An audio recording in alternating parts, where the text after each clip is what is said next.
Hello, good morning, or good afternoon, depending on when you're watching this presentation. My name is Wendy Packer, and I'm the Financial Aid Technician 3 here at Barstow Community College, and I'm going to be presenting to you today on financial aid. This presentation is called Show Me the Money.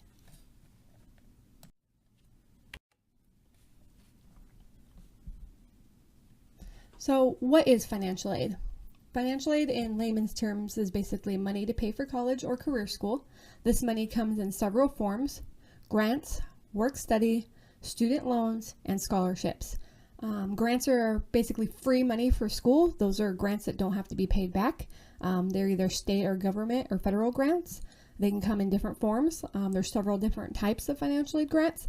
We'll kind of get into that later on this presentation. There's work-study, which is basically jobs on campus. It's a limited number of hours per week. It's usually the state minimum wage, and it allows you to work in various departments across campus. I have a student worker here in financial aid. They have a couple over in admissions and records. They have them in special programs and services. They have them in our CTE program. They have it at our Fort Irwin campus. We have them all over campus, and it really just depends on if you get hired. The work study is competitive, so not everybody that applies can get a job on campus, but there are definitely good opportunities that we recommend that you sign up for. And of course, student loans, in which you have to pay back plus interest, and scholarships, which is absolutely free money for school that you'll never have to pay back. Sorry about that. Conditions of eligibility for the Pell Grant: cost of attendance and expected family contribution. Whether you're attending full-time or part-time, must be a U.S. citizen or an eligible non-citizen, basically a permanent resident.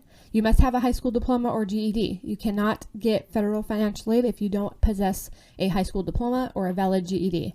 And here at Barstow Community College, you must not, or any school really, you can't have a bachelor's degree. Here, you can't get financial aid if you already have a bachelor's degree, since this is a 2-year school. But at the 4-year institution, once you've received your bachelor's degree, there's no more Pell Grant like if you were pursuing a master's or a doctoral degree. For FAFSA Grant, your cost of attendance and expected family contribution is how you qualify. Priority is given to Pell Grant recipients with lowest expected family contributions. So like I mentioned before, for Barstow Community College, your EFC would need to be 0 in order to qualify for that FAFSA Grant. Priority is given to Pell Grant recipients, so you're more than likely probably going to get an FAFSA Grant if you have received a Pell Grant and you have a 0 EFC. You don't have to be attending full-time to get that FAFSA Grant. You must be a United States citizen or an eligible non-citizen, and of course you must possess a high school diploma or a valid GED. Let's talk about Cal Grants. That's another grant, which means money given to you to use for school educational expenses that you don't have to repay unless you're to drop or fail your classes. The Cal Grant is a state grant, meaning it's specific to California. There's different types of Cal Grants. There's a Cal Grant B and a Cal Grant C. There's also a Cal Grant A, but we're not really going to talk about that here because we don't have Cal Grant A here at Barstow Community College, but we do offer the Cal Grant B and the Cal Grant C. The Cal Grant B, you have to, for high school seniors, you're pretty much guaranteed a Cal Grant if you're going to go to a California college. Most of you are attending here already, so you're not high school seniors, so that doesn't really pertain to you. But if you have any high school seniors in your family, or if you know of any high school seniors that are preparing to graduate, encourage them to, 1, graduate, fill out their FAFSA before the priority deadline, which is March 2nd, and their high school will have to upload their GPA to the California Student Aid Commission. But that's another reason why we tell all of our students to apply for FAFSA early, because Cal Grants as well are competitive. Not everybody gets a Cal Grant, except for, those high school seniors are guaranteed a Cal Grant as long as they do those X, Y, and Z things that I mentioned before. We have California Community College graduates who also receive Cal Grants. Once again, you need to do your FAFSA early, make sure you're maintaining a solid GPA. And then whether or not you get awarded a Cal Grant is dependent upon whether or not the California Student Aid Commission selects you. They do all the selecting, and they basically just add students to our roster, and we pay them as we receive those notifications in our system. But once again, Cal Grant's free money for school. If you get awarded a Cal Grant, it's a current amount of $1,672 for the year, and that's $836 per semester. So basically, you should be using this for living expenses, tuition, fees, books, supplies, even if you've needed like childcare, any type of financial aid could be used on those things. For Cal Grant C, you have to be attending college but pursuing a career technical education program. So like for our students, if you're awarded a Cal Grant C, you must be doing programs such as welding, automotive, child development, cosmetology. Most of our programs are actually CTE related, but if you're not enrolled in one of those programs, you won't qualify for the Cal Grant C. It's a little bit less money than the Cal Grant B. It's a total amount of $1,094 for the year, broken down by $547 per semester. But once again, this grant is to be used on books, tools, equipment, etc., supplies. This is what your financial aid is for, to assist you meeting all your educational needs. And you can't be successful in college if you don't have your textbooks or supplies, if you can't get gas to go to school, if you don't have a computer to do your online classes, all of that stuff. I'm not really going to talk about the entitlement award because you're all probably not there yet, but there is a Cal Grant Transfer Entitlement Award that if you have a community college GPA of 2.4 or higher, you might be able to get your Cal Grant transferred to another school. In addition to Cal Grants, we also have implemented another grant. I'm not really going to talk about what's in green because this is my older presentation, so this has kind of been updated. So instead of the full-time student success grant and completion grant, the state of California has combined those into what they're calling the student success grant. But basically those are stackable grants. So one, you have to be Cal Grant eligible to qualify. And then you have to be going full-time, and then you have to be meeting certain enrollment measurements in order to qualify for that student success grant. We're just now starting to get it implemented, so we're not fully 100% ready to go on this. We're starting to for the fall 2018 semester, but that's another grant you could potentially qualify if you qualify for Cal Grant and you're going full-time. Chafee Grant. The Chafee Grant, once again, is another grant that doesn't have to be paid back to use on educational expenses, but this one is specific to our foster youth students. So current or former foster youth students could qualify for the Chafee Grant. It's an additional $5,000 for the year. You can be enrolled in an associate's general education degree, i.e. like you're going to transfer to a four-year working on one of those degrees, or you can be working on a CTE or training degree, but it's for former foster youth, and you can only qualify if you're a current or former foster youth. So for them, they must be current or former, have not reached their 22nd birthday by July 1st of the year, and the court may have established dependency status between ages of 16 and 18. Adoption, kin gap, guardian placementship, those don't qualify for the Chafee Grant. If you think you might qualify, or if you know anybody who does qualify, you'll want to contact Michelle Bond here at Barstow Community College. She's our foster youth liaison as well as our VA certifying official. You can contact her at mbond@barstow.edu or via telephone at 760-252-2411 extension 7306. Once again, her name's Michelle Bond, and she's the foster youth liaison for Barstow Community College. Federal work study. I touched upon this a little bit earlier. It's another part of your financial aid package. You of course have to apply for financial aid, but you would also have to apply by filling out the work study application here at the financial aid office here at Barstow Community College. Work studies offered on other campuses as well, like other schools. This is a federal program, so any colleges who participate in the financial aid program, federal student aid program, they have work study on their campuses as well. But it's basically part-time employment while you're enrolled in college. It's available here to undergraduates who have financial need. It's available for full-time or part-time students, and you get paid. For us, it's actually the state minimum wage rate. For us, it's like 20 hours a week. Like I said, I have a student worker here, and in my office, we have her do a slew of things: filing, scanning, picking up mail, assisting students at the computer kiosk. It really depends on what office you get hired in as to what they'll have you do. Work study is kind of near and dear to my heart because I started here at Barstow Community College as a work study student, and it kind of changed my course in life. So we highly recommend applying for those jobs. Not enough students apply for work study jobs, and there's, we're still in need of student workers.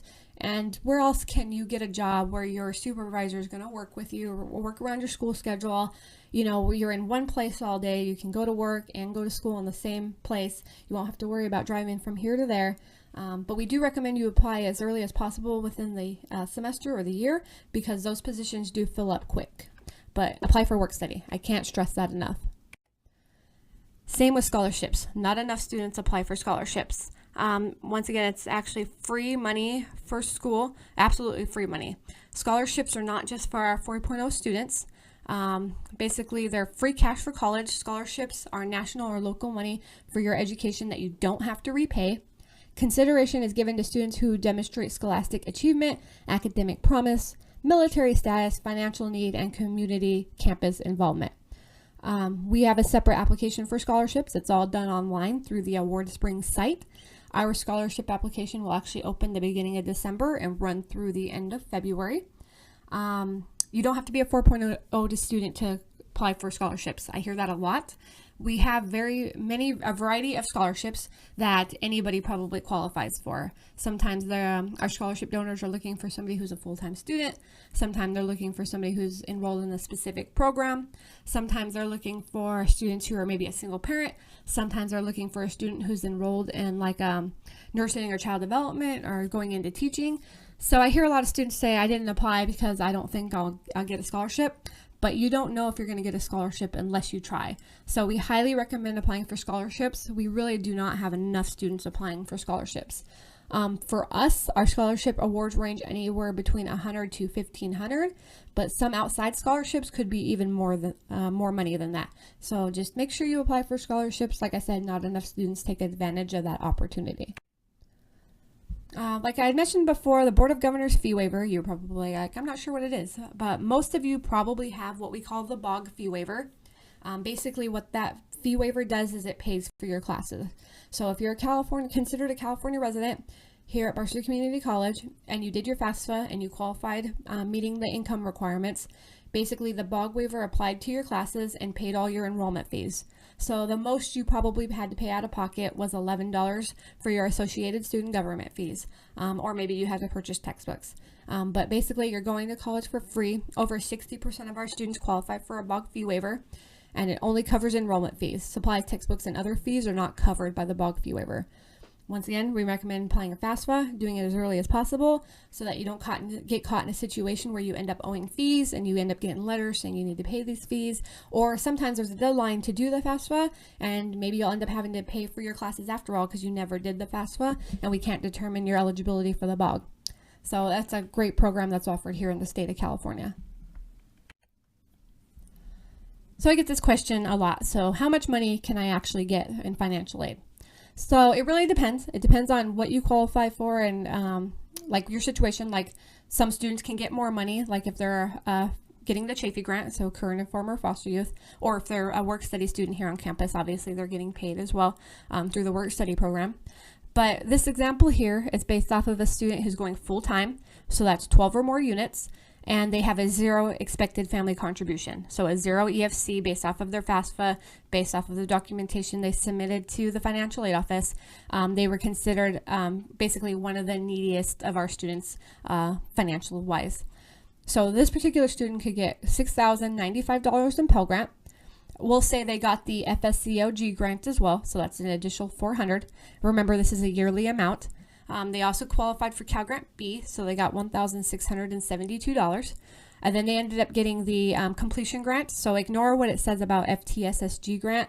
Like I said, we're doing away with that and we're implementing the completion grant. So those amounts are going to vary right there. So $1,000 is an amount, but it really depends on your enrollment and your status as to how much you could get if you qualify for the completion grant. So it's $1,500 for the completion grant. And then basically your total for that amount there is $10,667. Of course, that would vary depending on, maybe you'll qualify for the Chafee Grant, that's an additional $5,000, or maybe you're a work study student, maybe you got scholarships, so that amount could be more. Most of our students tend to at least get the BOG fee waiver, meaning they're going to school for free, and quite the majority of them get the Pell Grant, so they're getting that $6,095 for the year. If you're not going full-time, your Pell Grant amount could be less. Or if your EFC is higher than 0, your Pell Grant amount could be less. But you can still get a good chunk of Pell Grant money to assist you with going to college. And here at Barstow Community College, our financial aid is distributed in the form of checks. So you would get a check mailed to you, which many of you probably have in the mail, to help you pay for textbooks, school supplies, whatever you need to assist you in your educational journey. So how do I apply? Every year you have to apply for financial aid by completing the free application for federal student aid, also known as the FAFSA application. That's FAFSA. You have to complete the FAFSA to qualify for federal, state, campus, and private aid. That's the only way to qualify for financial aid, is doing the FAFSA application, and it's all done online, through the FAFSA website. I get that question a lot too. Well, I applied. Well, if you didn't apply, again, you have to reapply every year. For us, you have to reapply starting with the fall semester every year. But that application does open on October 1st of the year before. So make sure you complete the FAFSA application. The 2019-20 FAFSA application is actually available now. It opened on October 1st, and it will use your 2017 tax information. So I highly recommend going online sooner rather than later and completing that 2019-20 FAFSA, and that will take effect next fall 2019. But it's better to get it done sooner rather than later, so that way if you are selected for verification and if you have to submit documentation to us further, I highly recommend getting your FAFSA knocked out early so you can meet all the deadlines and not be late on any of the paperwork deadlines.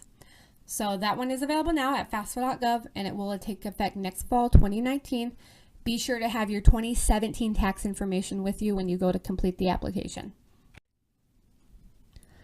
I do also recommend that if you're brand new to FAFSA and you've never done a FAFSA application before, I recommend you go online to the FSAID site and complete your FSAID. The website is https://fsaid.ed.gov. It's right there on the slide. Basically, the FSAID allows you to sign your application electronically, and it allows you to renew your FAFSA every year. It's more streamlined if you do it that way. A lot of times you get locked out if you don't have that FSAID created already. And if you have children going to college as well, as a parent you need an FSAID, and the student would need an FSAID as well. So like I said, we highly recommend you do that before you complete your FAFSA. Many of you have probably already done that, so make sure you keep note of that information. Have your ID and your password written down somewhere in a safe place, and make sure you have that available every year when you go to reapply for financial aid every year. If you're under the age of 24, yes, you have to include your parent information. So that might be some of you, maybe you had to and you had questions on that. Well, I'm 18 and I financially support myself. Well, according to the Department of Education standards, you're considered dependent of your parents for financial aid purposes until you've either reached the age of 24, are married, have children or dependents who receive more than 50% of your support financially, are you active duty military or a military veteran, or both of your parents are deceased, or you're in foster care, ward of the court, or in a legal guardianship situation. If you meet either of those last two bullets right there, I highly recommend talking to your financial aid office because they can further assist you and help you kind of exclude parental information because you have an extenuating circumstance. So if you can't answer yes to any of those bullets, yes, you have to include parents' information on your FAFSA, including their prior year tax information. Be sure to talk to your financial aid office, though, if you meet any of those last two bullets. We don't want you to walk away with no assistance because you think, well, I'm not going to be able to get any help because I can't provide parent information. Those are extenuating circumstances, and you really want to talk to your financial aid office regarding that. Also, if you're at risk of being homeless or are currently homeless, you want to talk to your financial aid office about that as well. So the FAFSA website is www.fafsa.ed.gov. This site might be very familiar to some of you or it might be new. That's where you apply every year. It's online. It's the free application for federal student aid. So make sure you don't go onto any sites that want to charge you to do the application, and never pay anybody else to do your FAFSA for you or give anybody else your information and have them do it for you. If you need help doing the FAFSA application, come into the financial aid office and we'd be more than happy to assist you from start to finish. Just don't have anybody else do it for you, especially somebody who you don't know if you can always trust. We have had situations in the past where people have had paid somebody to do their FAFSA for them, and that person stole their information. So make sure you're always going to this website. It's going to look somewhat like this. The pictures might change, but it's going to look like this. And it's at www.fafsa.ed.gov. Every year you have to reapply. Every year. October 1st, the application opens up every year. So when you complete the FAFSA, these are some documents you want to have handy. I'm not going to go through the whole thing, but those are the things you would need. It's a good idea to have that information ready when you go to apply for financial aid. Like I said, if you're under 24 and you don't meet those other dependency requirements, you'll have to have the parent information as well.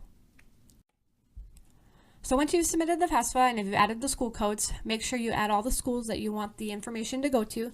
If you don't add like Barstow College to your FAFSA, we're not going to get your application. So make sure you add whatever schools you need to. For us, it takes about 10 business days to receive the FAFSA in our system. Make sure you keep your confirmation page and then follow up with us or your any financial aid office. Always make sure you follow up with your financial aid office once you submit your FAFSA, but wait a few days for the school to process it because more than likely you're going to have other information to submit. Generally, submitting the FAFSA application is the first step in applying for financial aid, but typically you have other documents to submit as well, especially if you're selected for verification. So I've had some students come to me and be like, well, I submitted my FAFSA, months ago. Well, yes, you did, but you didn't follow up with us and submit the other documents as well. So make sure you always do that. Follow up with your financial aid office to make sure there's nothing else you need to submit.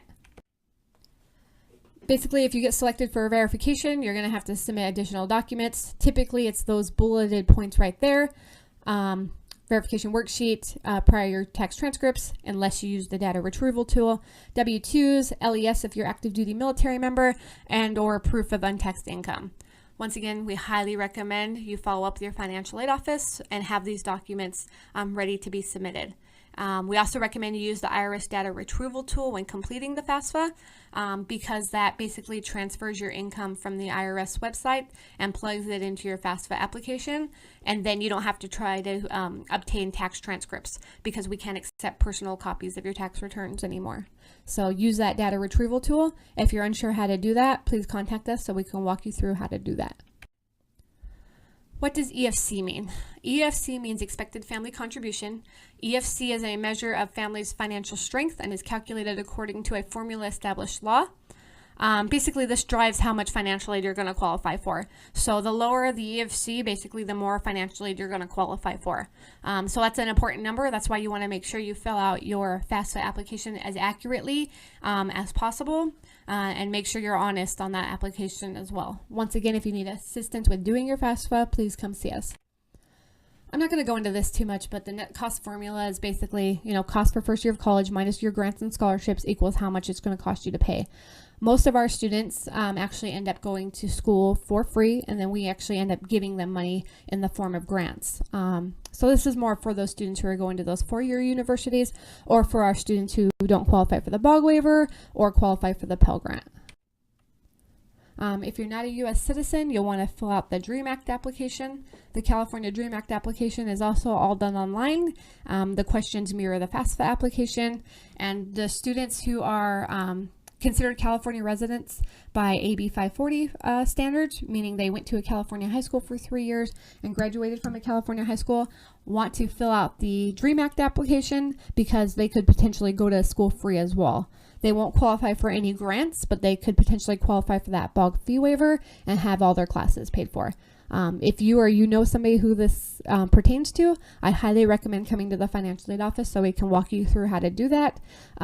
We call these students dreamers, and we want to get them as much assistance as we possibly can. But basically that would come in the form of the BOG fee waiver. So please don't be afraid to come see us to talk about this. When you come in, just say you want to talk about the DREAM Act application, and our technicians will be able to walk you through that. If you qualify for a Dreamer, basically, like I said, you can qualify for the BOG fee waiver. It would cover your enrollment fees. You can also qualify for scholarship opportunities. So once again, keep an eye out for our scholarship announcements when our application opens in the beginning of December, and then hopefully you qualify for some scholarships as well. Our tips for applying for financial aid: make sure you apply as early as possible. The application opens October 1st of every year. Have all of your paperwork with you when you prepare to sit down and do the FAFSA. Make sure you do the FSA ID first before you attempt to apply for the financial aid application. Pay attention to deadlines and familiarize yourself with your student account.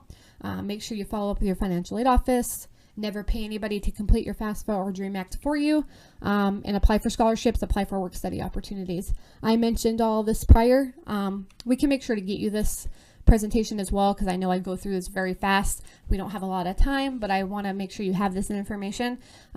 So you can contact me if you want a copy of the presentation, and I'll give you my contact information in a minute.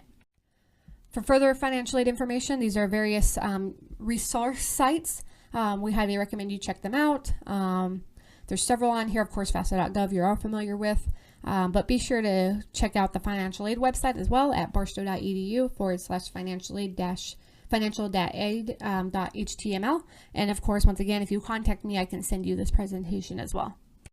I know we can't really do any questions like this, but hopefully maybe some of you might be able to catch this presentation in person so that I can answer your questions for you. But if you have questions, you can contact just general questions, contact finaid@barstow.edu.